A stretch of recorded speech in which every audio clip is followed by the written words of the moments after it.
நீங்க உங்க கணவன் அல்லது மனைவி மேல பயங்கர கோபமா இருக்கும்போது இத பண்ணுங்க. எல்லாம் சரியாகிடும். உங்கள் துணையை நீங்கள் எவ்வளவு நேசித்தாலும் சில சமயங்களில் வாக்குவாதங்கள், சண்டைகள் ஏற்படும். ஆனால் விஷயங்கள் சூடுபிடிக்கும் போது உங்கள் துணையிடம் நீங்கள் கத்துவது அல்லது கூச்சலிடுவது அல்லது சண்டையிட்டு முடிவடையும் போது அது நீங்கள் இருவரும் ஒருவருக்கொருவர் வைத்திருக்கும் அன்பை அழித்துவிடும். கோபத்தில் உங்கள் கூட்டாளரை கத்துவது உறவின் நிலைமையை மோசமாக்கும்.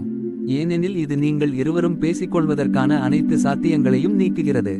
நீங்கள் கவனமாக இருக்க வேண்டும் மற்றும் நீங்கள் கோபமாக இருக்கும்போது உங்கள் துணையுடன் எவ்வாறு தொடர்பு கொள்வது என்பதை அறிந்து கொள்ள வேண்டும்.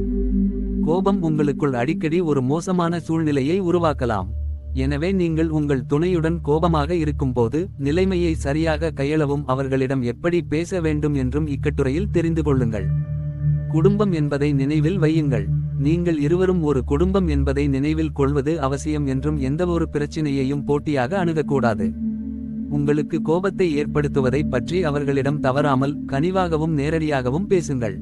உறவு செயல்பட உங்கள் கூட்டாளருடன் நீங்கள் கோபமாக இருக்கும்போது அவருடன் தொடர்பு கொள்ளுங்கள் மற்றும் உங்கள் இருவருக்கும் வேலை செய்யும் நீண்ட கால தீர்வுகளை கண்டறிய முயற்சிக்கவும். ஆரோக்கியமான தொடர்பு வலுவான உறவை அமைத்து தரும். உங்கள் கோபத்தின் மூலத்தை கண்டறியவும். உங்கள் துணையின் குறிப்பிட்ட பழக்கம் உங்கள் பொறுமையை சோதிக்கிறதா அல்லது உங்களை அதிகமாக கோபப்படுத்துகிறதா? ஆம் எனில் உங்களுக்கு ஏன் கோபம் வருகிறது, அதற்கு என்ன காரணம் என்பதை புரிந்துகொண்டு அதை பற்றி உங்கள் துணையிடம் தெளிவாக பேசுங்கள். உங்கள் கோபத்தை தூண்டியது எது என்பதை உங்கள் துணைக்கு தெரியப்படுத்துவது முக்கியம். ஏனெனில் அதன் பிறகு உங்களை கோபப்படுத்தும் வகையில் உங்கள் துணை நடந்து கொள்ள மாட்டார்கள். சிக்கலை தீர்க்கவும். குறிப்புகளை கைவிடுவது அல்லது உங்கள் துணையிடம் கத்துவதில் எந்த அர்த்தமும் இல்லை. எதற்கெடுத்தலும் உங்கள் துணையிடம் கத்தவோ சண்டையிடவோ வேண்டாம். முதலில் உங்கள் உணர்வுகளை புண்படுத்தியது பற்றி தெளிவாக இருங்கள். அதை பற்றி பேசி சிக்கலை தீர்க்க முயற்சி செய்யுங்கள். மென்மையாகவும் அன்பாகவும் பேசுங்கள். உறவில் கத்துவது பெரும்பாலும் நிலைமையை மோசமாக்கும். உங்கள் கூட்டாளரை கூச்சலிடுவது நிலைமையை மேலும் மோசமாக்கி உறவில் விரிசலை ஏற்படுத்தலாம். அவர்களை மனரீதியாக காயப்படுத்தலாம். எனவே மென்மையாகவும் தெளிவாகவும் பொறுமையாகவும் உங்கள் துணையுடன் பேசுங்கள்.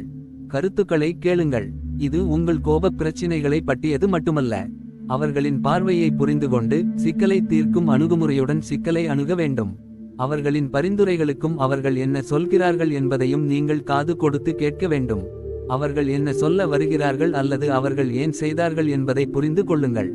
ஆக்ரோஷமாக இருக்க வேண்டாம். தண்டனை அணுகுமுறை அல்லது செயலற்ற ஆக்கிரமிப்பு நடத்தை யாருக்கும் எந்த நன்மையும் செய்யாது. இது சிக்கலை தீர்க்காது மற்றும் உங்களுக்கு மன அழுத்தத்தை ஏற்படுத்தும். எனவே ஆக்ரோஷமாக இல்லாமல் சாதாரணமாக இருங்கள். தீர்வு அடிப்படையிலான அணுகுமுறையை எடுங்கள். இது அவர்களுக்கு எதிராக நீங்கள் முடிவெடுக்க வேண்டும் என்று அர்த்தமல்ல.